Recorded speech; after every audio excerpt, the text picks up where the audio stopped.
E hoje vamos ter uma sessão muito especial. Nós falamos de experiências de sucesso a semana inteira, as 2 últimas semanas, né. E nós escolhemos, eu, o Marco Lauro, ele falou: "Mas quem nós podemos trazer, além de tudo isso que já foi falado?" Falou: "Vamos escolher, organizações que utilizaram muitas tecnologias digitais habilitadoras", né.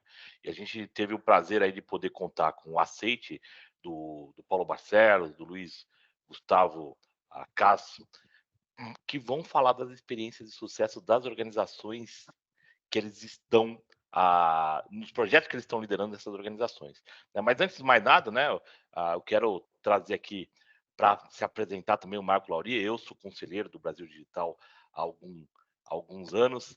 É um prazer estar aqui com vocês.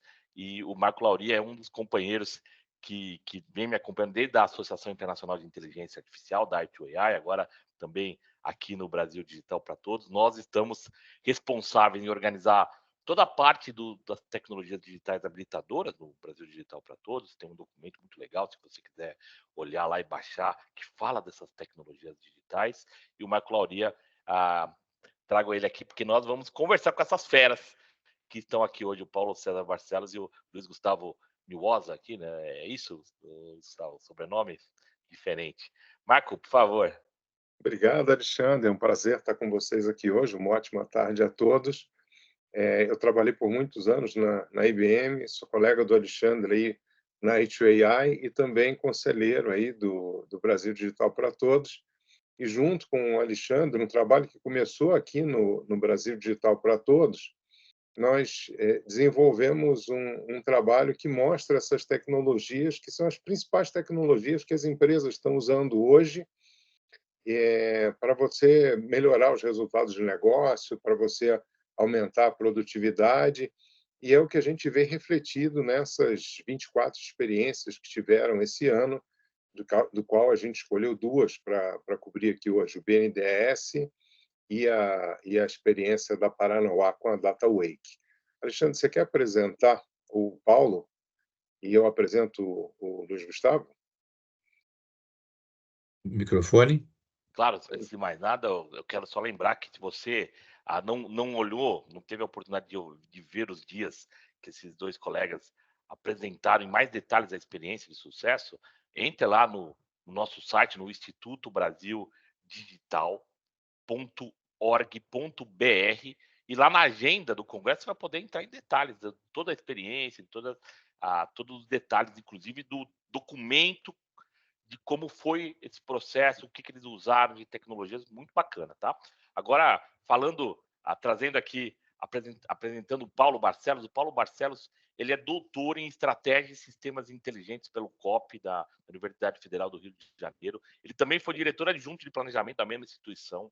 No BNDES, né, ele atua desde 2006, então já está completando quase 20 anos lá de banco, né, e atua em diversas áreas, incluindo planejamento, tecnologias, processos, gestão de riscos, e ele que foi o que liderou esse projeto piloto de transformação digital na diretoria jurídica. Então ele está na liderança desse projeto tão impactante em todas as diretorias jurídicas do banco, do BNDES, que tem muita relevância.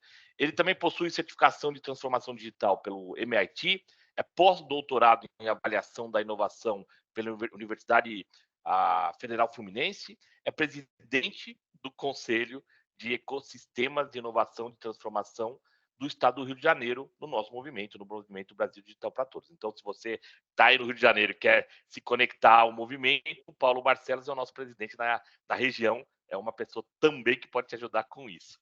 Paulo, muito obrigado de você estar aqui presente. Obrigado, boa tarde a todos aí. É um prazer estar aqui trocando experiências e compartilhando conhecimentos com todos. Um abraço. Eu vou apresentar o Luiz Gustavo agora. Luiz Gustavo Cass é empresário industrial, sócio e presidente da Paranoá e é o fundador da DataWake. Ele é conselheiro aí de várias instituições, entre eles o Sindipeças, a turma de engenharia da Mauá e o Instituto Brasil Digital. Formado em engenharia mecânica pela Escola Mauá, tem MBA em marketing na ISPM, MBA em finanças pelo INSPER e é pós-graduado em psicodinâmica pelo Cogni. Luiz, obrigado por aceitar. Eu assisti, a Citá está aqui com a gente, eu assisti a sua apresentação lá nos finalistas. Fiquei muito impressionado com o caso da Paranoá Data Wake. Eu pediria, então, para vocês dois, tanto o Paulo quanto o Luiz, apresentarem de uma forma bem resumida os dois casos que a gente está trazendo, né? O caso da jornada de transformação do setor do jurídico do BNDES e o caso da DataWake com a Paranoá, que é um caso assim, super abrangente. Se vocês puderem fazer um resumo rápido, e como o Alexandre mencionou, no link do evento do Brasil Digital para Todos, vocês têm tanto o PDF quanto vocês têm o vídeo, se quiserem entrar em mais detalhes sobre os dois casos. Então, por favor, Paulo e Luiz Gustavo, se vocês puderem falar um pouquinho da solução de vocês. Paulo, começa, Paulo? Pode ser, começa aqui. Eu falo rápido. Então, aqui o nosso caso como o nome já diz, é uma jornada de transformação digital do jurídico do banco. Né? Começa em 2018. Lá em 2018, o BNDES tem cada área do banco tinha um jurídico próprio, né? Então a gente brinca que a gente apoia do alfinete ao foguete, todas as áreas da economia a gente apoiava e cada área tinha o seu departamento jurídico. Em 2018 teve uma criação da diretoria jurídica que integrou todos esses departamentos debaixo dela. E aí começou a surgir a demanda por otimização, melhoria de processos, racionalização de práticas, planejamento, gestão de processos, gestão de estratégia, gestão de conhecimentos, gestão de ferramentas, etc, etc. E aí foi criada uma unidade multidisciplinar que eu fui convidado para gerenciar e estou gerenciando ela até hoje. E aí, a partir daí que a gente começa a implementar essa jornada como um todo. E aí, quem quiser conhecer um pouco melhor pode avançar, ir lá conhecer a nossa experiência na apresentação que foi feita, mas o importante é isso, a partir de um processo de planejamento bem estruturado, a gente vai desdobrando isso até chegar hoje o banco tem uma estratégia de inteligência artificial, tem um roadmap que foi feito a partir daí, tem uma plataforma com foco no jurídico, então tem várias experiências, várias inovações, várias soluções tecnológicas que passaram a suportar essa jornada, então é mais ou menos nessa linha. Legal. Obrigado, Paulo. Posso resumir aqui? O meu caso eu tenho uma indústria de autopeça tradicional. Meu pai fundou há mais de 60 anos, 61 anos esse ano, e a gente quase quebrou em 15 pela crise do mercado, e aí a gente decidiu nunca mais pegar dinheiro em banco, depois que a gente fez o turnaround. E aí, em 2017, também parecido, contemporâneo ao caso do Paulo, em dezembro de 2017 surgiu uma demanda, eu não quis pegar dinheiro em banco para duplicar a minha linha, e aí a gente, no que foi produzir os moldes de produção, a gente optou por digitalizar a informação que ia ser extraída desse molde. A gente não sabia direito o que ia fazer com isso, mas a gente fez, e o resultado disso é que hoje a gente atende o dobro da demanda com os mesmos ativos que tínhamos, né? Usando inteligência artificial. Né? E aí disso, conversando com os amigos empresários, eu perguntava, cara, você está digitalizando sua fábrica? Aí vinha 3 respostas. Vinha, cara, tô pondo robô. Eu falei, mas robô já tinha, robô para mim não é exatamente digitalizar a fábrica. Ou senão a segunda resposta é, estou pondo OE, que é uma medição de eficiência de máquina em tempo real. Eu falei, legal, mas isso já tinha, está mais fácil, né? Você, o que mais está fazendo? E a terceira resposta é empresários desmotivados. E aí, então, a gente decidiu abrir a DataWake para abreviar ou ajudar as outras empresas a fazer o que a gente fez. Então, a gente está na jornada contemporânea aí ao Paulo desde 2018 também, praticamente. E é infinita, né? É muito legal, é fascinante e infinita, cara. Principalmente agora que está surgindo as LLMs para uso mais democrático, assim, super legal. Obrigado, Paulo e Luiz, pelo resumo aí das soluções. E a gente pode começar, então, aqui com as perguntas. E a primeira delas é quais são os desafios e dificuldades que vocês encontraram na aplicação dessas tecnologias digitais habilitadoras. Lembrando que, como o Alexandre falou, né, são várias as tecnologias que fazem parte da solução, entra aí analítica, inteligência artificial, toda a parte de conectividade, mobilidade, acesso à internet. Então, quais foram as principais dificuldades e os desafios que vocês encontraram na aplicação dessas TDAHs TDAHs, se vocês puderem descrever um pouquinho. Começa nessa, Gustavo. Vai lá. Bom, vamos lá. Pessoal, os desafios são muitos, tá? Eu vou tentar resumir aqui os principais que eu vejo, tá? O primeiro começa com o mindset, né? A gente fala muito de tecnologia, mas ninguém compra tecnologia. Você compra um desejo e uma solução que vai resolver um problema. O que eu vejo bastante desafio é, como eu disse, o mindset, porque o mercado ainda tem o seguinte, tem muita gente que não entendeu ainda que nós estamos numa quarta revolução, e eu uso a metáfora de quem tem mais risco de vida, né? O cara que se joga do terceiro andar ou do 13º andar. Então, o risco de vida é o do terceiro andar, porque o 13º é certeza da morte, não é nem risco mais. Então, começa no mindset de transformação digital, se você não preparar a sua fábrica para se transformar, você já morreu. Porque a gente está agora na quarta revolução, que acontece a cada 100 anos. Então, lá, voltando a 1700, quando o cara fez o primeiro tear automático, o cara que não entendeu isso na época morreu e está acontecendo isso de novo. Dito isso, o outro risco é o conceito de digitalização, que é muito abrangente, muito perigoso, porque eu posso escanear um papel e falar que digitalizei o papel. Eu posso dar um tablet para o operador, apontar a produção no tablet e falar que eu estou digitalizando a informação. Então, se você não entender a abrangência dela, a profundidade disso, você pode morrer, né? Achar que está fazendo uma digitalização e, no fundo, você não está fazendo ela na plenitude, né? Aí entra um pouco do risco seguinte, na hora que você vai vencer essa etapa, o risco é o seguinte, você fazer uma digitalização sem ter claro para que você vai digitalizar. Tá muito na moda, vou pôr IoT, não sei o quê, mas peraí, para que você vai fazer isso? Então, antes de tudo, cara, discutir muito o motivo de você se digitalizar. E aí depois vai cair por último, acho que em equipe, cara. As indústrias, que é meu caso, elas não estão preparadas para ter uma equipe que vai realmente fazer a transformação digital e aí cai num erro. Eu não sei se eu vou arrumar encrenca aqui com algumas pessoas, o erro é você jogar para a equipe de TI a responsabilidade da transformação digital, né? E aí o que acontece? TI é super importante no processo como uma barreira para a transformação digital. Olha o que eu estou falando. A equipe de TI é a maior barreira para uma transformação digital. E tem que ser, porque o processo de transformação digital, como é muita inovação, você tem que ter um guardião do status quo e alguém que vai criticar na ótica técnica para proteger a organização de coisas que talvez não vai dar certo.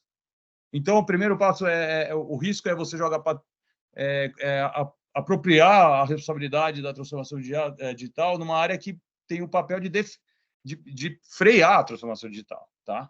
E aí você tem que criar uma área à parte que não existe nas indústrias, que é uma área de transformação digital, que aí tem cargos que a indústria não está acostumada. Engenheiro de dados, engenheiro de software, engenheiro de prompt, analista de dados, cientista de dados. Aí o cara de automação, às vezes, já tem mesmo, né? E um integrador de sistema. Então, você cai para um mundo que a indústria não tem, cara, né?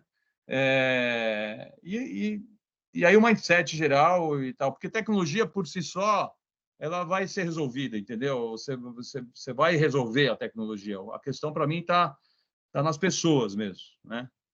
Então, Paulão, me completa. Deixa eu tentar complementar aqui. Eu acho que nessa linha mesmo. Acho que a principal questão é a mudança, foco nas pessoas, a mudança cultural, né? A questão do mindset que o Luiz falou, a mudança cultural, e aí acho que tem muito a ver com... É natural você ter medo do novo. A pessoa fala medo do novo, mas não, acho que você tem medo do desconhecido que pode vir com o novo. Então, você tem que ter metodologias adequadas para você explicitar a importância, os ganhos que tem com aquilo, metodologias participativas que permitam você ter não só o aprendizado, mas o conhecimento do processo, mas você participar do processo de fato, você ter o senso de pertencimento daquela prática, daquele processo como um todo. Então, as pessoas, a partir decide, então começa a se partícipe daquilo. Não existe mais aquela história de um cara planeja, outro executa. Ninguém está motivado a implementar ações que foram especificadas por terceiros. Então, é na praxis, na hora que você traz os caras para participar, de formular desde a etapa de planejamento, você tem maior chance de superar esses desafios, né? E o segundo pilar, que eu acho que é fundamental, é a questão a importância do alinhamento com a estratégia, né? Acho que é fundamental você ter um processo de planejamento estratégico preliminar e garantir que tudo está alinhado à estratégia. Que no final do dia, todas essas ferramentas elas são muito boas para promover ganhos de eficiência. Mas tem uma frase de um consultor americano que eu sempre cito, que é o Benjamin Tregua, que fala que a última coisa que uma organização que está indo na direção errada precisa é chegar lá com mais eficiência. Então, primeiro, eu tenho que focar no ter clareza dos caminhos, ter clareza da estratégia, e aí sim eu definir quais vão ser as ações que eu vou adotar, quais as ferramentas adequadas à implementação daquela minha estratégia. E aí o Luiz deu um banho aí sobre essas possibilidades, tem tudo a ver, o que, embora sejamos em organizações bem diferentes, mas acho que um dos pilares dessa que nos reúne aqui é essa preocupação com a estratégia. Eu brinco que o caso do Luiz é bem virando a própria mesa, né? A jogada que ele faz lá de transformar uma empresa que estava em problemas para uma empresa de sucesso que é hoje, vencedor do Prêmio Nacional de Inovação, que ele comentou, que também eu já sou fã há muito tempo desse trabalho. Mas acho que esse olhar para a estratégia e fazer as coisas alinhadas à estratégia, acho que é um outro pilar fundamental, e depois desdobrar essa estratégia em processos, práticas e novas soluções, que nem a gente vem tentando fazer lá no banco. Acho que eu vou complementar um pouquinho o Paulo, com um detalhe que vale a pena ressaltar, é que, assim, hoje em dia as empresas têm bancos de dados espalhados, né? Tem um RP, aí tem uma planilha de Excel, aí tem não sei o quê, e aí tem um software de engenharia, outro de manutenção, e os dados estão espalhados. E o perigo, e eu falo isso por propósito de tentar ajudar os outros empresários e outros técnicos, tal, é o seguinte: o que está acontecendo ainda exponencializando esse problema? Você, na ansiedade de querer se transformar digitalmente e avançar na digitalização, você acaba contratando startup ou pondo um sistema aqui, outro ali, e eles normalmente são... os dados, às vezes, nem ficam para a empresa, né? Sobe o dado por um IoT direto na nuvem do cara, e você está aumentando o seu problema, que é feudos de dados, que eu chamo. Então, isso pode resolver uma questão, por exemplo, você põe um IoT no rolamento para ter lá a predição do motor, vai ter a predição se o motor vai quebrar, mas, falando mais uma linguagem industrial, esse motor faz parte de uma máquina que faz parte de um Ishikawa, espinha de peixe, que vai ser analisado causa e efeito de problema. Se você não tem o dado do motor num data lake único da sua fábrica, preparado para enfrentar a transformação digital na sua plenitude, você vai descobrir daqui 1, 2, 3 anos que tudo que você fez não é habilitado a conectar uma LLM mais potente, por exemplo. Então, o risco que está na ansiedade de precisar, né, se transformar e colocando coisas, criando feudo, aumentando os feudos de dados. Então, um conselho que eu dou, pessoal, primeiro passo, cuidado com a arquitetura de dados logo de cara, né?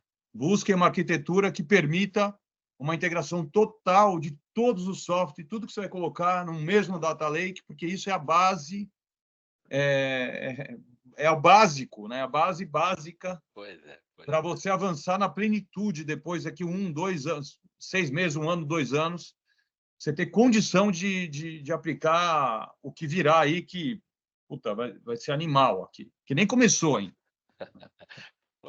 Gustavo, assim, pô, não tem como não ser fã dessa turma, né, Lauria? Pô, você vê a turma falando aí, e você vê como são histórias, né, que eu vejo o Paulo e o do Luiz Gustavo, que são histórias de quem viveu o processo, está vivendo, porque não é que acabou o processo, né? Uma jornada de transformação digital, e eu gostei muito dos pontos que eles levantaram aí, quando o Paulo e o Gustavo falam pô, precisamos ter a mentalidade que isso não é uma mudança evolucionária, é uma mudança revolucionária, muda muito, muda patamares, muda ferramenta, muda modo de pensar. Achei ótimo esses os dois se complementando nesse sentido. E a questão, eu sou estrategista vamos dizer assim, de de formação, né? É um tema que, antes de trabalhar com inteligência artificial mais a fundo, como eu estou, né? Eu fiquei por muito tempo na indústria de energia trabalhando como estratégia. E eu vejo muito o que o Paulo, que o Gustavo estão falando. Eu falo, cara, o que eu quero? Para onde eu estou indo, né? Porque essa direção errada, né? Falou, a melhor maneira de você falir uma empresa rápida, né?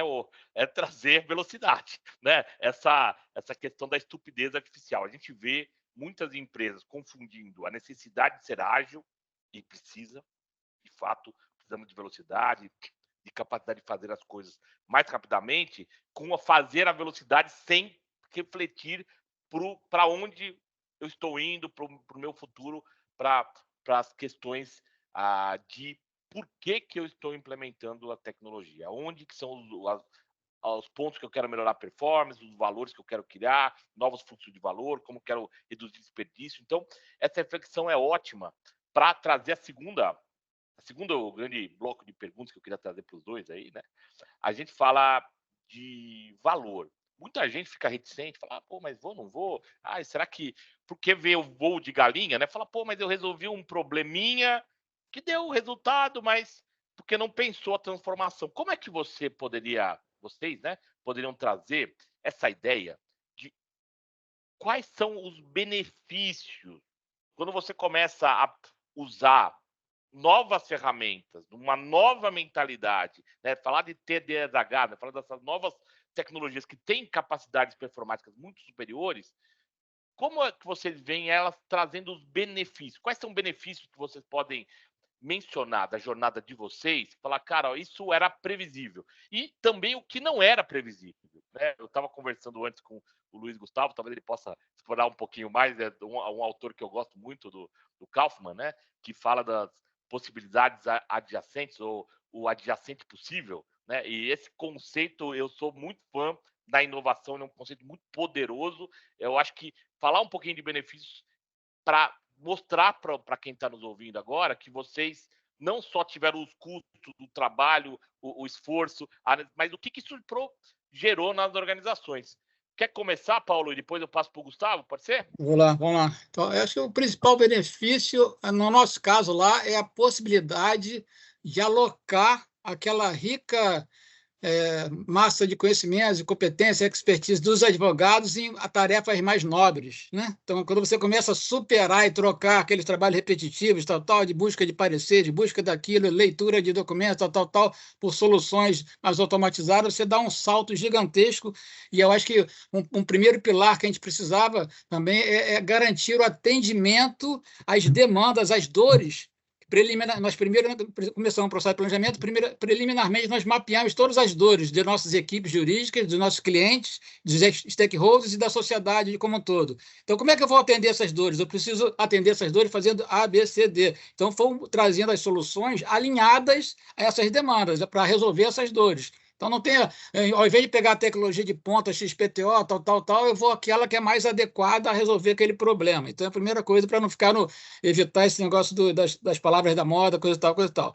E assim, e aí começa a história dos sprints, que o pessoal fala hoje em dia, da metodologia ágil. Então, por exemplo, um departamento lá, X meu, cara, não aguento mais, Paulo, o negócio de planejamento é bacana, mas eu tenho que achar um documento da base do TCU lá que eu estou há dias procurando. Aí desenvolvi uma solução em uma semana, entregamos para o cara, em 13 segundos eu achei qualquer documento dele lá. Falei, pô, cara, aí assim, o outro queria um parecer, não sei o que lá, outro queria não sei o que lá. Então, arrumamos soluções de uma semana, 10, 15 dias para cada um, nesses pequenos sprints. E aí, agora que estamos com tempo para caramba, vamos brincar de planejamento de novo? Aí o pessoal vem, está com tempo, vamos brincar de planejamento, vamos organizar, vamos pensar o que vão fazer. Você começa a trazer os caras, e é o ganho de confiança. Você ganha confiança, maior participação, engajamento da turma, coisa e tal.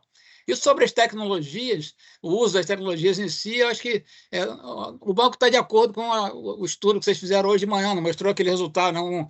Um mapeamento das 15 tecnologias habilitadoras, né? Então, as mais recorrentes eram justamente o que a gente usa. Então, acho que tinha que ser aquilo mesmo, que são as mais basilares, né? Tem uma questão eu penso numa escala de maturidade, ou prioridade, precedência. Então, você vai atacar primeiro a internet, conectividade, tecnologia de dados, que o Gustavo falou, higienização de dados, integração de bases, isso é fundamental. Sem isso, não adianta nem começar o resto. Então, esse basicão a gente tem que fazer. Fez o basicão, aí nós vamos botar aqui o chapéu de banco. Como banco, eu tenho que olhar para cibersegurança, blockchain e outras coisas. E como banco de desenvolvimento, eu tenho que olhar e apoiar coisas como energia renovável, mobilidade, IoT, o Plano Nacional de Internet das Coisas foi estruturado no banco, em parceria com o banco. Então, várias contribuições, né, nós demos para várias dessas frentes, e tem várias outras tecnologias que a gente tem tentado apoiar também com chapéu de banco, não apenas com o olhar do jurídico. Né? Legal, Paulão. Agora, que legal. Nessa mesma linha, vamos lá, olhando o chão de fábrica, que é nosso exemplo, né?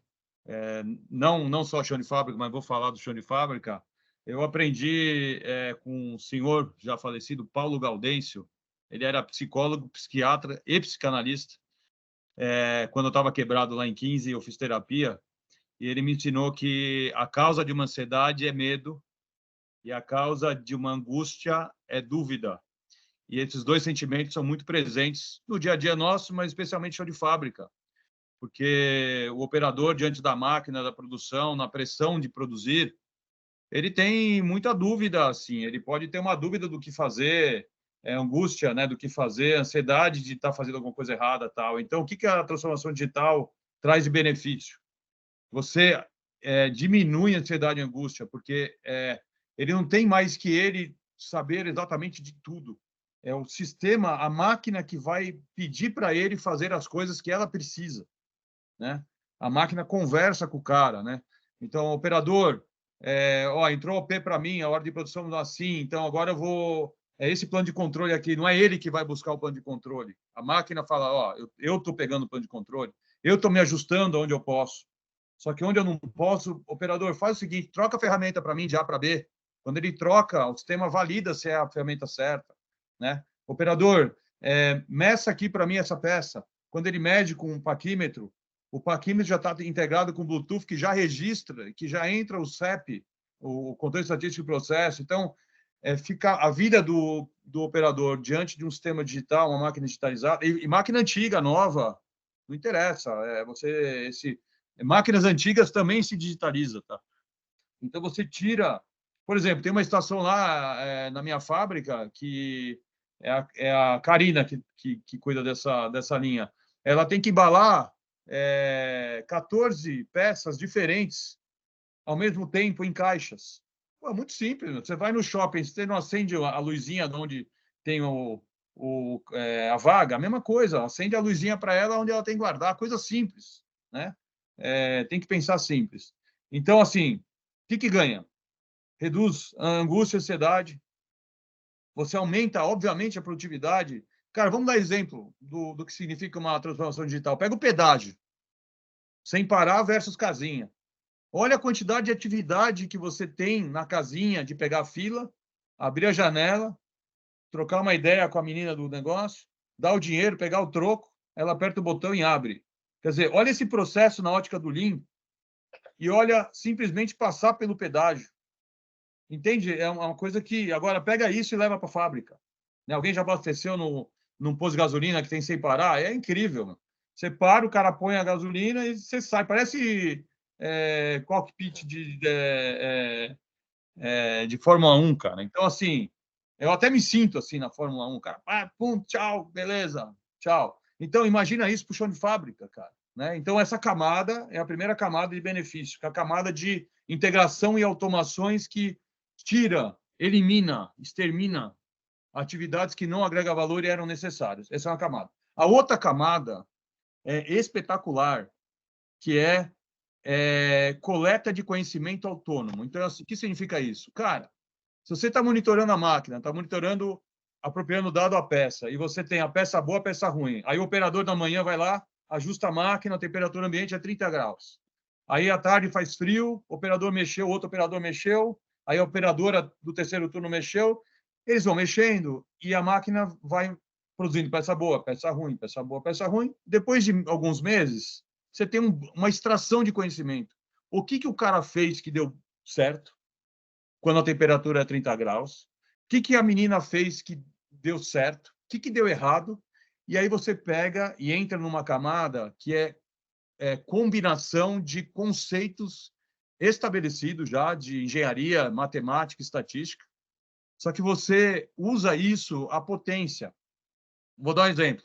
Um time Six Sigma, que vai analisar no método antigo, vai coletar 12 minutos de máquina e vai ficar 2 semanas analisando, usando ferramentas antigas de análise. Em vez de numa máquina. Então, você tem uma máquina, 12 minutos, 2 semanas para concluir. Agora, você tem todas as máquinas, não 12 minutos, 24 horas e não 2 semanas. Instantâneo, análise de causa e efeito. Então, é outra conversa. Então, assim, você tem o ganho de produtividade pela camada de automação e integração, você tem o ganho de produtividade através de uma camada de... Você potencializa um humano através de processamento de dados e você traz a experiência do humano junto com isso, tá? E ainda garantindo a qualidade, porque você põe Poka-yoke, né, que é o sistema anti-erro digital. Cara, é absurdo, assim, essa nova versão do planeta industrial, entendeu? É muito fascinante, na verdade, cara.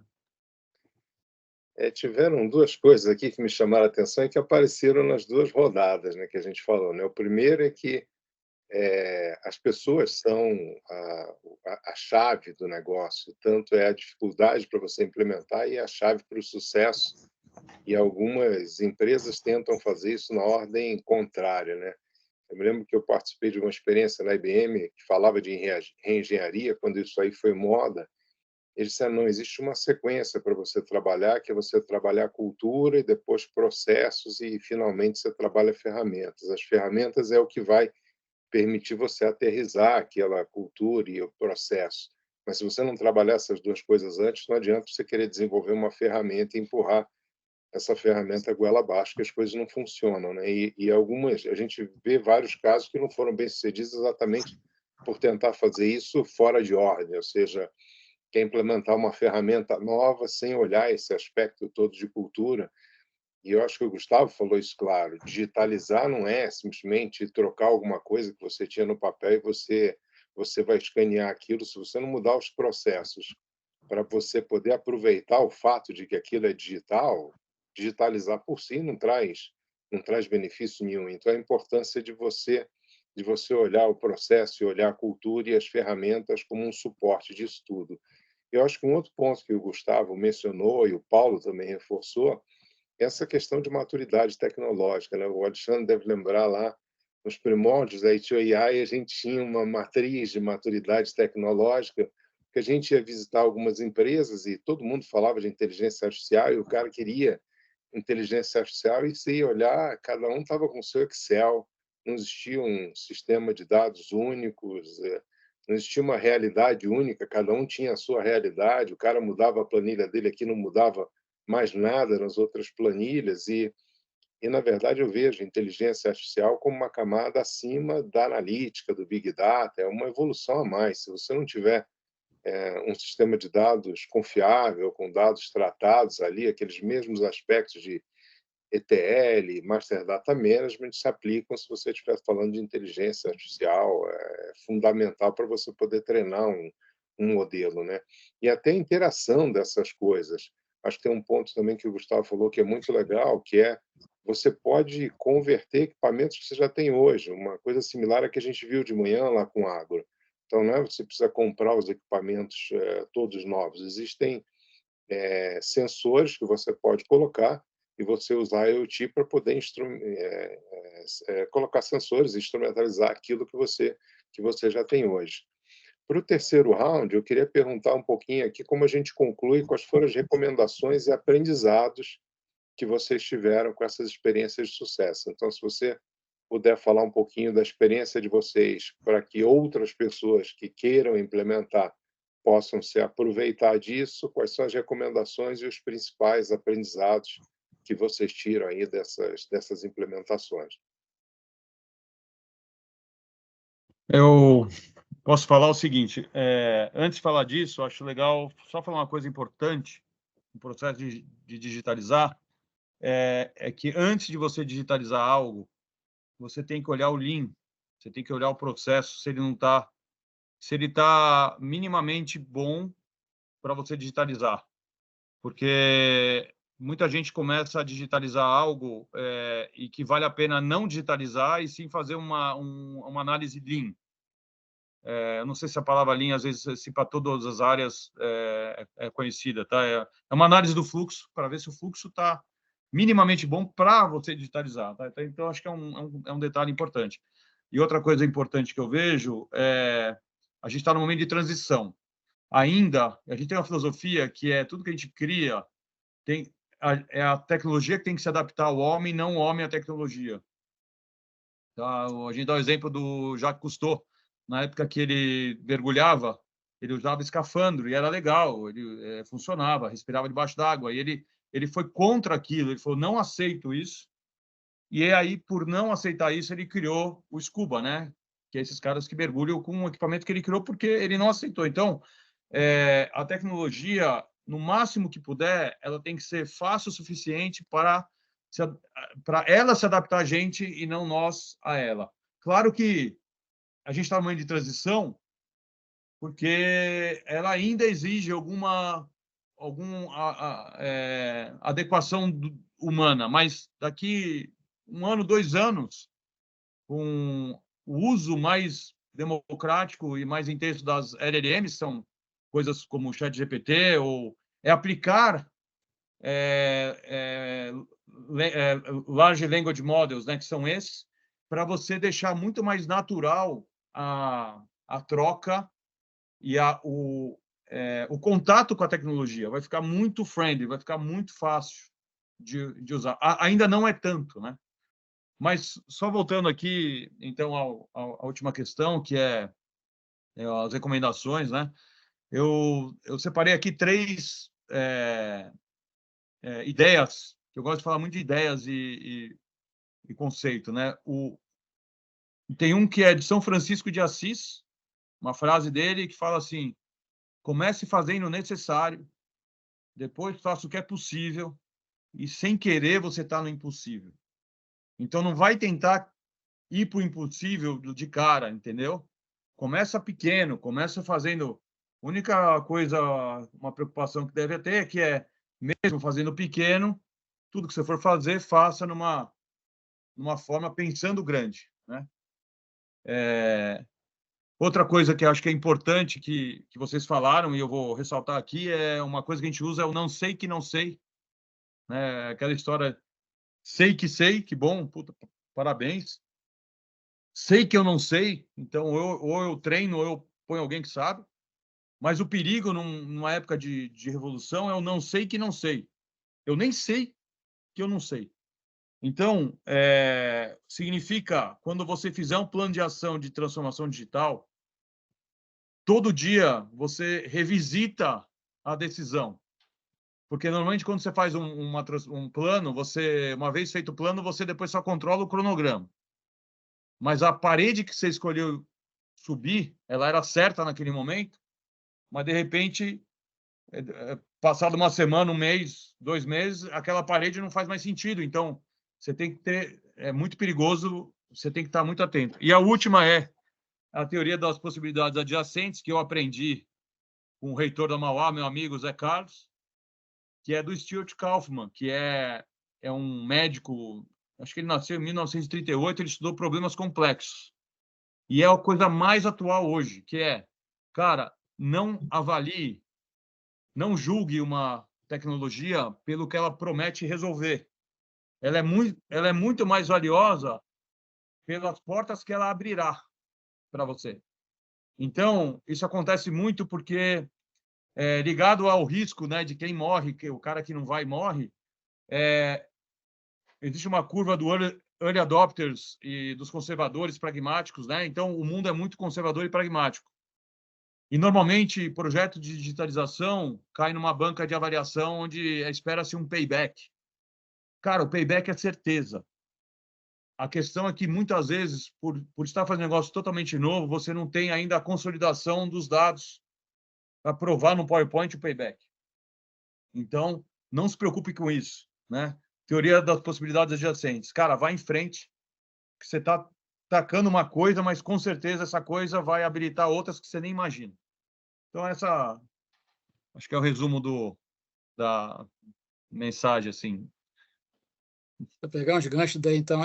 Acho que o primeiro, então, reforçar a questão da minha praia aqui, que é o alinhamento com a estratégia e o uso adequado de metodologias para tanto, né? Então, acho que é fundamental que, aí na linha que o Lauria estava falando, que você, até para isso, tem um passo a passo, né? Você, então, tem objetivos, aí você define indicadores, do indicador, que é como é que eu vou medir se eu estou alcançando aquele objetivo. Aí eu defino a meta. A meta, tem a confusão danada. Meta é a quantificação daquele indicador num prazo. Eu tenho objetivo, indicador e meta, aí que eu vou definir minhas ações, que é a meta que calibra a intensidade do meu esforço. Então, se eu quero perder 1 quilo em 10 anos, é uma coisa. Se eu quero perder 10 quilos em 3 meses, é outra. A intensidade pode ser a mesma coisa, mas a intensidade é totalmente diferente. Então, é importante que você siga minimamente alguma sequência nesses elementos da estratégia.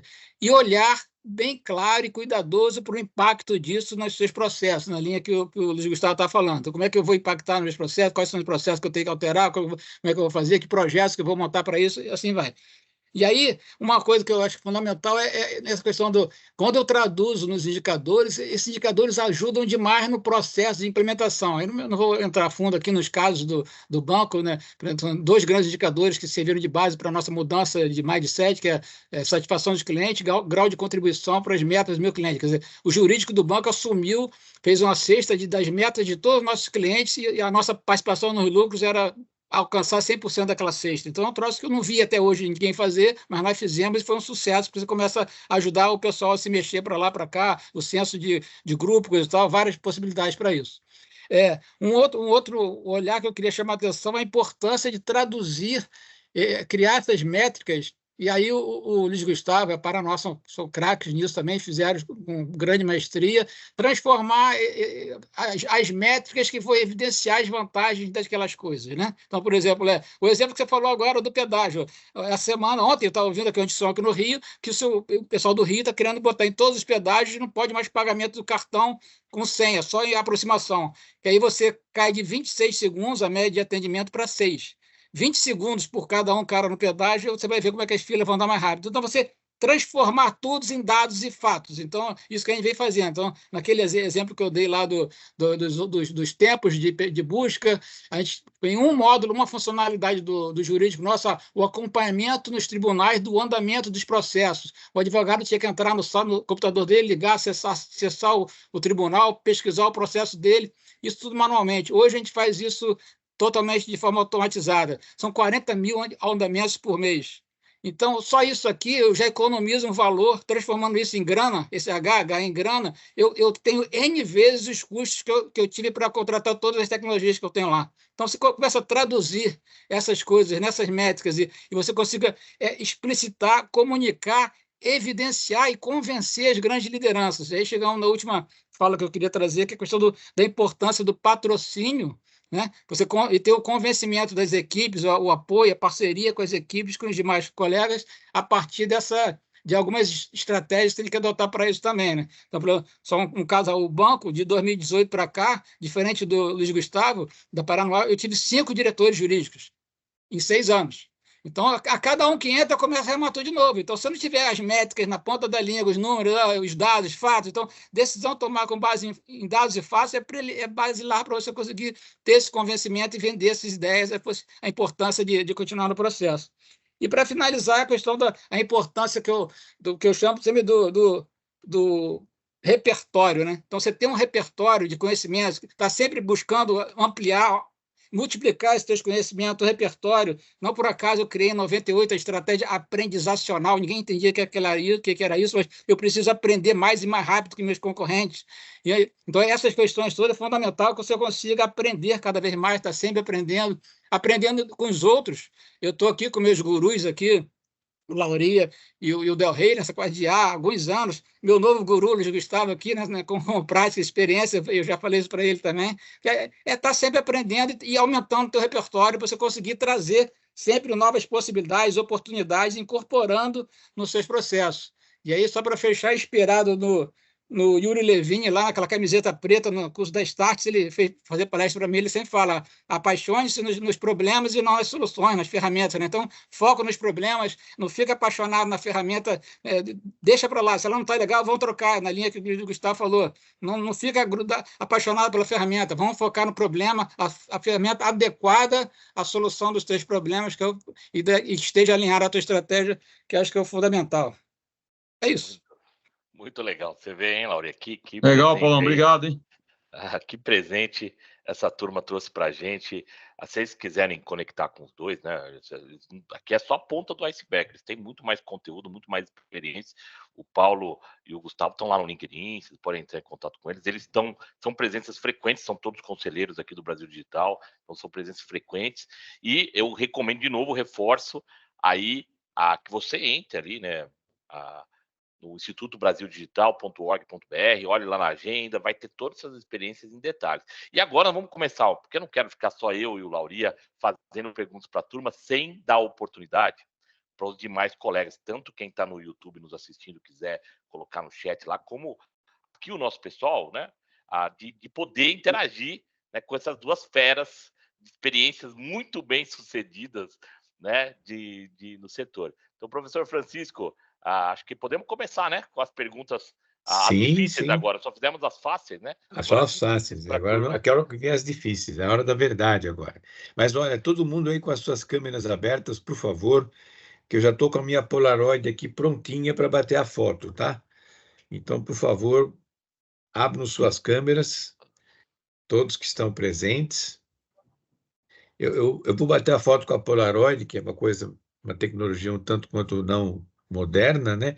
Mas fique tranquilo que eu vou digitalizar a foto dela depois e mando para vocês, tá? Então, vamos lá. Abrindo aí as suas imagens, vejo que tem gente que ainda não abriu a câmera. Atenção, então.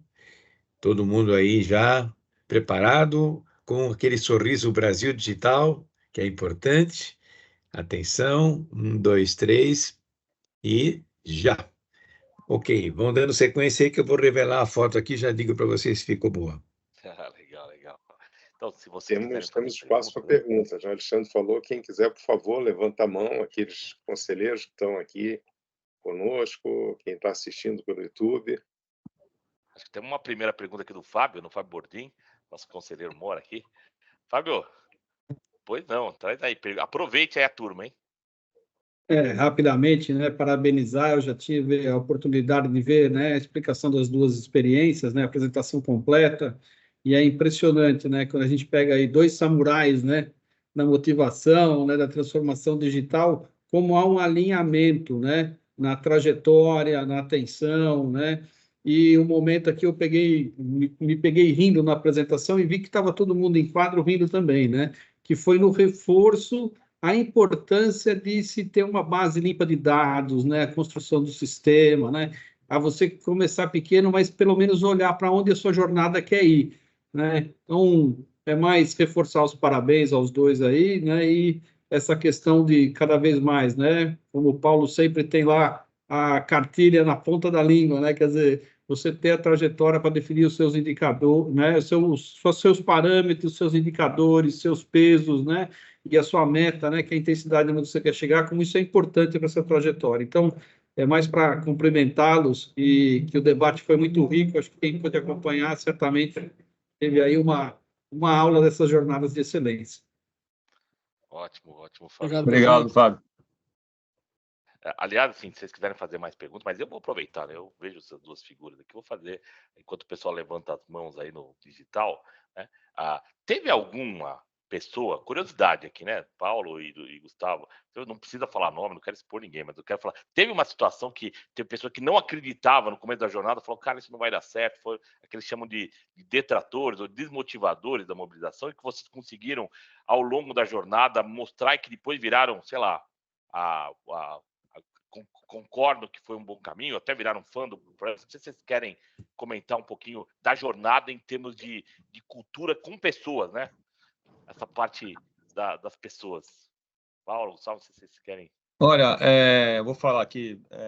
Minha experiência é a seguinte, cara, eu sou o dono e presidente da empresa. Então, assim, quando acontece isso, na minha frente é velado e eu tenho que respeitar isso. Quer dizer, as pessoas da minha frente é tudo motivado, tal. Então você tem que captar isso através de observação de atitudes, né?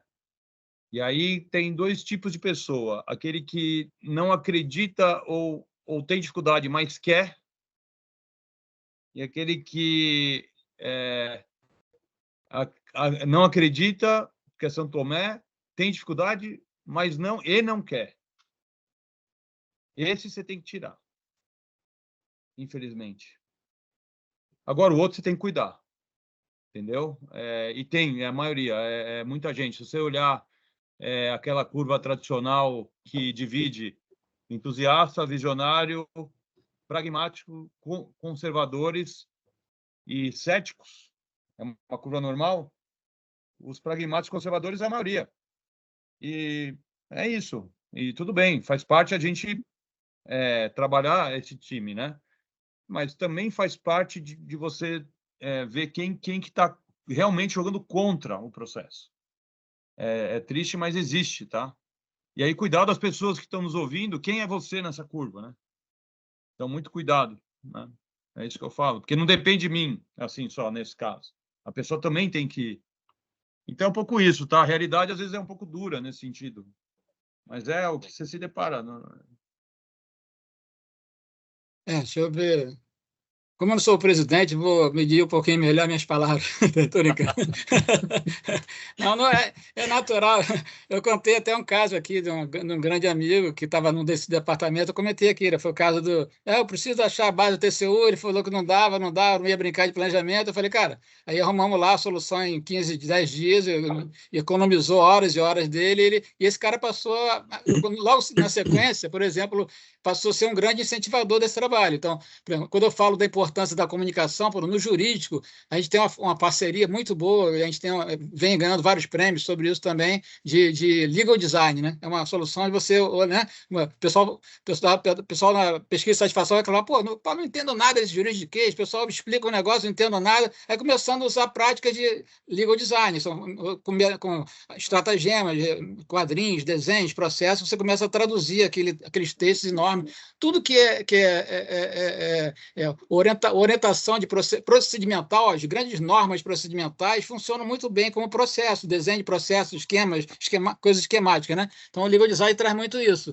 E aí eu já vinha acompanhando esse trabalho e esse tema há muito tempo, e esse mesmo cara falou, pô, Paulo, então aproveita e me traz um negócio aí que eu tenho que fazer uma defesa no TCU, de um processo XPTO do banco, pô, são 80, 100 páginas daqui do memorial, ninguém entende nada daquilo. Aí nós trouxemos uma empresa e fizemos em 2 folhas, um memorial em 2 folhas. Ele levou lá um sucesso estrondoso. O juiz da STF falou, pô, agora que você me traz, eu passei 3 dias lendo aquele negócio todo, agora que se chega, eu já tinha, em 15 minutos, bati o olho e vi que isso aqui, a solução era essa. Então, tem muitas coisas assim que você tenda, ganhando a confiança desse pessoal, revertendo o troço, tem várias soluções bacanas demais que você, talvez, se fosse essa a primeira solução que eu entregasse para ele não ia confiar tanto, já não ia levar lá para o cara da STF e tal, mas depois que já ganha confiança, ele acompanha o trabalho, já fica mais fácil você trazer novas soluções e esse cara passa a ser um multiplicador dessas soluções internamente na instituição. Acho que isso é bem legal. Tem vários casos assim que, para cada tipo de tecnologia que a gente foi trazendo, a gente acaba trazendo esses apoiadores aí que ajudam a alavancar e dar continuidade nesse processo. Laurete, tem gente querendo perguntar, hein, Laurinha? Tem aqui o Paulo Millet e depois o Alexandre. Paulo, por favor. Vamos lá. Parabéns, Paulo, Luiz Gustavo. Eu conheço mais o projeto do Paulo, mas a pergunta é para os dois e tem a ver com a educação do Brasil, com cursos técnicos, com formação, com curso superior. As pessoas que trabalham com vocês, ou que chegam como clientes, ou que chegam como parceiros, elas quanto tempo precisam para aprender o que vocês acham que seja um diferencial? Isso poderia ser ensinado num curso técnico? Isso poderia ser um objeto para a gente melhorar o nível de escolaridade e de aproveitamento no mercado de trabalho? É uma provocação aí do assunto da educação. Deixa eu pegar aqui. Então, eu acho que no jurídico, eu falo tranquilamente que os chefes lá estão sempre conversando comigo sobre isso. O chefe de um departamento como recuperação de crédito, ele falou, pô, Paulo, eu levo 2 anos para formar um cara desse. Então, não dá para trazer um cara assim do nada, coisa e tal. Pô, então, nós montamos lá atrás um programa de mentoria. Eu fiz um estudo de todas as equipes dele, com a previsão de aposentadoria de cada um, e fui programando a mentoria desses caras para passar conhecimento para todo o resto, para os futuros possíveis. Enfim, fizemos um trabalho gigante nessa linha. E em paralelo também, aí vem um trabalho que um outro problema do banco é que há 12 anos o banco não tem concurso público. Então, a reoxigenação de ideias, coisa e tal, era um problema. Então, nós fizemos, no ano passado, outro prêmio agora que nós vamos receber dia 18 da IntelliJur, é um programa chamado InovaJur. Nós botamos os 60 estagiários do jurídico na sala e captamos em 1h30, 294 ideias, transformamos isso em 5 projetos estratégicos e estamos implementando essas coisas agora, está na carteira de projetos para a diretoria implementar. Então, é um troço que ultrapassa qualquer referencial, aquela história de sempre que tem uma demanda, que eu falei lá na melhoria de processo, satisfação do cliente, eu pego uma demanda, eu vejo que é o referencial mundial, um prêmio, um roteiro de um prêmio, coisa e tal, e traduzo aquilo, e uso como inspiração e traduzo no projeto. Então, os referenciais brasileiros de projetos de captação de ideias, nós batemos todos. Nesse caso, em 1h30, você trazer 294 ideias e em uma semana transformar isso em 5 projetos estratégicos é um troço que eu não vi ainda no Brasil. Então, coisas assim que você começa a fazer que ajudam também a reoxigenar. Mas acho que é fundamental que a gente tenha esse olhar. Aí eu conheço bem os trabalhos que o Milê vem fazendo também, apresentou para a gente. Então, esse olhar de parceiros, aí voltando também para o Brasil Digital, a Academia Brasil Digital tem uns créditos de curso fantásticos lá. Então, tem a I2AI. Então, vou ficar falando sobre instituições de referência fantásticas nessa linha de oferecer conhecimentos e competências, desenvolvimento de competências, que acho que tem que ter. Esse negócio das parcerias é fundamental para você buscar essa incorporação de novos conhecimentos, e isso é aprendizado contínuo. No nosso caso, é interessante, tá? Você parar em 2 tipos de conhecimento. Um é o mindset mesmo, e você, quando você dá o estalo assim de que, cara, isso é uma realidade e eu tenho que fazer isso. Então, isso normalmente demora, em uma manhã, o cara sai, se visitar a gente lá, sai já com o mindset, já com dor de cabeça. E aí tem um lado, e só por curiosidade, eu comecei a fazer o curso de Python e parei 3 dias, por 2 razões. Primeiro, que eu vi que ia ser um programador ruim, e segundo, que começar a aprender as dificuldades de programar começou a me limitar a cabeça, a minha imaginação. Eu comecei a descobrir as dificuldades que tem, e toda vez que eu imaginava uma solução, eu começava a falar, mas como eu vou fazer isso? Então, são 2 papéis. O cara que tem o mindset, o ideal é que ele não saiba sobre tecnologia. Porque ele vai, com o mindset, ele vai desejar um negócio que ele sabe que é possível, e os técnicos que... É o arquiteto e o engenheiro, cara. É o arquiteto e o engenheiro civil. Vai levantar o prédio lá, Neymar, vamos fazer assim. Não, mas não dá hoje, cara. Amanhã a gente já encontra um ar. Então, assim, tem um arquiteto e tem um engenheiro, né? Então, esse papel é importante. Agora, para o time técnico que vai pôr de pé, o que a gente fez? A gente criou uma escola digital para filhos de funcionários de 14 a 17 anos. A gente está no 3º ano. A gente ensina... atualmente está em 55 alunos, né, dentro da fábrica. Eu tinha computador velho, tinha uma sala e tinha demanda. Aí eu falei, cara, se a gente pegar uma sala, coloca os computadores... coloca os filhos de funcionário, tem fila, e aí para dar aula. Atrás, a gente começou com a Lura o 1º ano, e já estamos o 2º e 3º ano com os Super Geeks. São profissionais que dão aula de programar. Então, olha que legal, a gente, a cada ano, contrata como menor aprendiz 20 jovens, filhos de funcionários, e eles entram nas áreas. E nas várias áreas, eles veem dores, durante o ano que eles estão como menores aprendizes, eles veem dores reais e fazem projetos de digitalização usando as tecnologias habilitadoras. E isso vira um ecossistema de autocriação de projeto. E, cara, tem jovens digitalizando a célula do pai, né? Cara, é um negócio... É muito legal. E eu falo na fábrica, a gente vende tapete e mangueira para isso, né? É como se a venda de tapete e mangueira fosse um meio para fazer algo por alguém, né? Então é muito legal, cara. Muito legal. Não, poxa, Legal. Fascinante, que mano. experiência Obrigado. bacana. Olha, Excelente nós notícia. estamos. Obrigado, Paulo Minet, pelas perguntas. Nós estamos já estourados no tempo. Tem mais 2 mãos levantadas. Eu vou fazer, então, pedir a seguinte gentileza aí, né? Nós temos o Alexandre, né? Meu xará aqui, que está com a mão levantada, e o Ari, né? Se vocês puderem, então, escolher um interlocutor para fazer a pergunta, bem breve, e aí eu vou pedir também para o Paulo e para o Luiz Gustavo, já quando forem convidados a responder, já façam as suas considerações finais, suas despedidas, para a gente não ficar muito além do tempo aqui, respeitar os nossos colegas que estão nos seguindo. Pode ser? Vamos fazer assim? Então, vamos lá. Primeira pergunta aí do meu xará. Pode fazer a pergunta. Boa tarde. Pergunta para o Luiz Gustavo. Quando você começou todo esse processo, né, desse hub de transformação digital, né, como era o mercado brasileiro? Era possível fazer um benchmark aqui no Brasil ou teve que pesquisar indústrias lá fora para começar, né? Para ter ideia. Não, boa pergunta, cara. Quando a gente foi tomar a decisão, cara, vamos digitalizar para realmente aumentar nossa capacidade. A gente, antes de criar a DataWay, que a gente foi no mercado procurar o que tinha. E não, a gente não achou na plenitude que a gente imaginava. Então, foi por isso que a gente começou a fazer, tá? Então, não tinha. E pelo feedback que a gente recebe, tanto, por exemplo, Deloitte fez um estudo de maturidade digital de 6 dimensões em 2019, com 6 empresas da área espacial e 6 empresas de autopeça. E de 0 a 5, a gente tirou 3,5 na época, 2019. Isso chamou muita atenção, porque as outras notas eram quase que todas abaixo disso.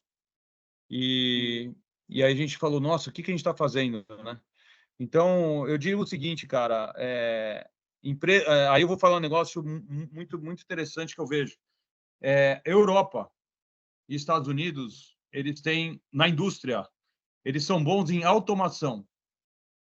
E por ter volume de produção alto, eles se resolvem com automação.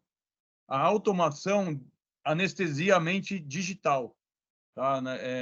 Então, a gente tem alguns elementos no Brasil espetaculares que ajudam a gente a aumentar o mindset, que é baixo volume, alto custo de capital, e a gente tem uma população super miscigenada, super diferente, né?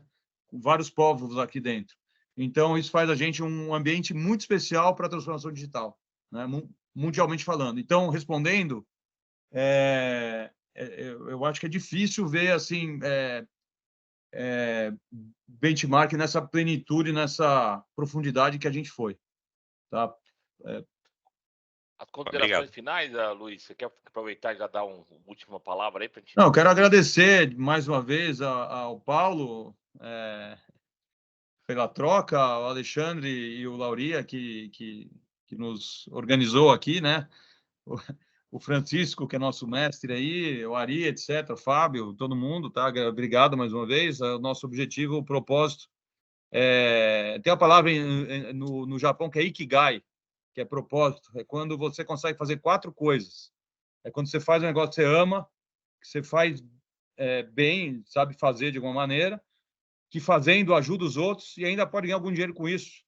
Então, eu digo que eu encontrei meu Ikigai. Então, sempre que eu posso, estou disponível para ajudar outras empresas a evoluírem, outras pessoas a evoluírem, e assim eu evoluo também. Então, obrigado, pessoal. Ótimo. E Ari, faz a última pergunta, então, para o nosso querido Paulo. Vamos lá. Seria para os dois, mas tranquilo, só para o Barcelos. Barcelos, você está tendo a experiência de aplicar essa experiência do BNDES debaixo, então, das 4 dimensões, da arquitetura do ecossistema Brasil Digital em Ação, das tecnologias, da e-digital e também da governança ESG. Se fosse dado a você amanhã 2 horas de consultoria com o Papa de uma dessas 4 dimensões, qual você escolheria para o BNDES e por quê?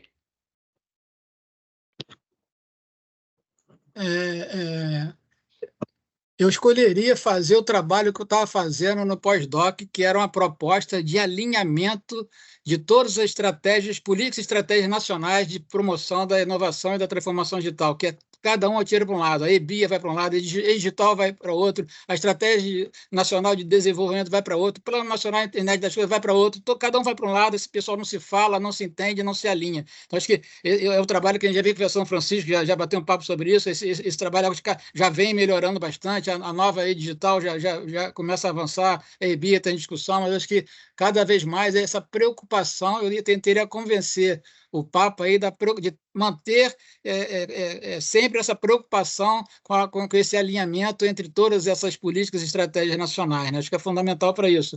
E contar com a colaboração de todos, sempre abrir para ouvir mais pessoas. Então, para fechar aqui, só um exemplo que eu sempre falo, não existe hierarquia de neurônios. Quer dizer, o presidente não tem mais nem melhores neurônios que os diretores, que nem tem mais nem melhores neurônios que o estagiário. Então, meus estagiários, que eu falar dos 60, na verdade foram 30 que fizeram aquela reunião, e em 1h30 pegaram 294 ideias, transformaram, defenderam esse projeto perante uma banca. Os caras comprovaram que, do estagiário, a qualidade dessas respostas e sugestões deles são tão boas quanto várias outras experiências dessas que eu tive no banco ao longo desses anos de captação de ideias, coisa e tal, e saiu com uma qualidade tão boa quanto. Então, essa preocupação com o alinhamento e essa escuta ativa permanente para ouvir todos, e que todos podem trazer uma boa ideia, uma boa solução, por não haver hierarquia de neurônios, acho que são duas falas que eu tentaria utilizar como convencimento do nosso Papa aí. Muito bom. Barcelos, eu entendo que você ficou muito próximo do Brasil Digital, viu? A conclusão que eu tive. Exatamente, perfeito. Bom, e as pessoas ao centro, né? E as pessoas ao centro, que é o pilar que todos nós falamos aqui já na partida, né? O Brasil Digital contempla pessoas ao centro. Paulo, você quer fazer suas considerações finais? A gente está terminando aqui. Só agradecer, gente, mais uma vez, uma honra interagir com vocês. Eu sou fã de todo mundo que está aqui, meus gurus aí de sempre, o Francisco também, e todos que estão aqui presentes. Eu tenho tido uma honra de interagir com vocês diariamente e aprender a cada dia. Então, só gratidão, só agradecimento, e fico à disposição para quem quiser conhecer um pouco mais, conversar um pouquinho mais. Estou sempre à disposição. Um forte abraço e obrigado. Ótimo. Lauria, quer alguma Não, prazer estar sempre aprendendo aqui. Já conheci a história tanto do BNDES quanto da Paranoá, mas ouvir de novo e ter a experiência de vocês tem um valor enorme. Então, obrigado aí pelo convite e por poder fazer parte e estar sempre aprendendo com todo mundo. Muito, muito bom. Também para mim foi um presente. Obrigado pelo tempo aí. Paulo, eu sou fã também do seu trabalho, você sabe disso. O Luiz Gustavo foi uma grande e inusitada surpresa esse ano. Eu não conhecia o trabalho que ele estava fazendo, fiquei muito bem impressionado, parabéns. Então, foi um prazer estar aqui. Professor Francisco, passo a palavra para você. Muito obrigado. Eu queria agradecer imensamente, inicialmente, ao Gustavo e ao Paulo Barcelos, né, pela disposição em vir aqui e compartilhar toda essa riqueza, né, de vivência que vocês tiveram ao longo desses anos. Isso é muito importante como exemplo para as demais organizações que ainda estão com seus executivos titubeantes, né, se de fato devem ou não fazer algo diferente antes de morrer, como diz o Gustavo, né? E aí agradecer também aos conselheiros nossos aqui presentes hoje e aqueles que estão juntamente com os convidados assistindo pelo YouTube, e lembrar a todos que amanhã nós temos a sessão das 10, a apresentação de 2 experiências também bem interessantes, ainda dentro da linha das 22 experiências, né, a serem apresentadas, que são a Media Monks, na formação profissional em marketing digital, e no Inatel, inovação, empreendedorismo e responsabilidade social. E na sessão da tarde, que é a última deste congresso, nós vamos estar falando um pouco do Plano Brasil Digital 2030, da EBCD, que fala justamente nessa capacitação de pessoas, né, educação e capacitação de pessoas, como é que nós estamos caminhando com a Academia Brasil Digital, um sumário, né, das principais constatações dessas 22 experiências apresentadas, e também as experiências que a gente tem tido ao longo desse evento, que o Ari vai comentar um pouquinho o que a gente leva para casa, que é um pouco disso tudo que a gente acabou de falar aqui, mas de uma forma mais sintética, daquilo que a gente não mencionou. Então, muito obrigado a todos, um bom final de dia e sucesso para todo mundo. Até mais. Grande Obrigado, abraço aí. gente. Gente, Obrigado. obrigado. Mais.